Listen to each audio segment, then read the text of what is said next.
হরে কৃষ্ণ। তো রথযাত্রা উৎসব আনন্দ সহকারে পালন করেছেন। তো আগে আমি জগন্নাথের যে বৃক্ষ হয় সে বৃক্ষের বর্ণনা করলাম। এখন আমি সুভদ্রার বলদেবের সে বৃক্ষের বৈশিষ্ট্য বর্ণনা করব। কেমন? তো বলদেবের বৃক্ষটি যেটা হবে, যেখান থেকে বৃক্ষ বানানো হয় সেটি হবে সাদা বর্ণ।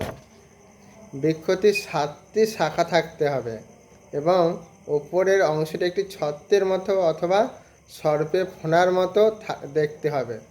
তাহলে আমরা সেই বৃক্ষ দিয়ে বলদেবের বৃক্ষ বানাতে পারি। কেমন?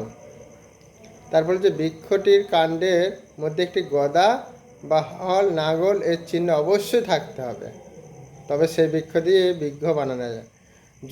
যদি কোনো বৃক্ষের মধ্যে এই সমস্ত প্রয়োজন উপস্থিত থাকে তাহলেই বলদেবের বৃক্ষ নির্মাণের যোগ্য হয়। বুঝতে পেরেছেন? এখন আমরা আছি সুভদ্রা মহারানী যে বৃক্ষ বানায় সে বৃক্ষটির বৈশিষ্ট্য। বৃক্ষটির বর্ণ হবে হলুদ হতে হবে, তার কাণ্ড থেকে 5টি শাখা প্রসারিত হতে হবে।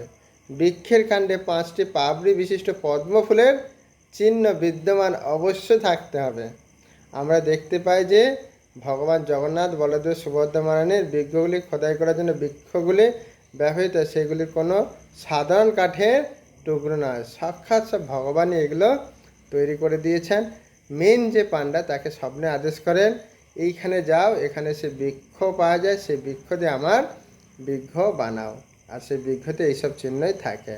এই জন্য আমরা কখনোই ভাববো না যেটা সাধারণ মূর্তি, এটা সাক্ষাৎ ভগবান দারুব্রহ্ম রূপে আমাদের মতো বদ্ধজীবকে কৃপা করার জন্যে এই জগন্নাথ বলদেব সুভদ্রা এবং সুদর্শন চক্র আমাদের জন্য এসেছে। জয় জগন্নাথ স্বামী কি জয়।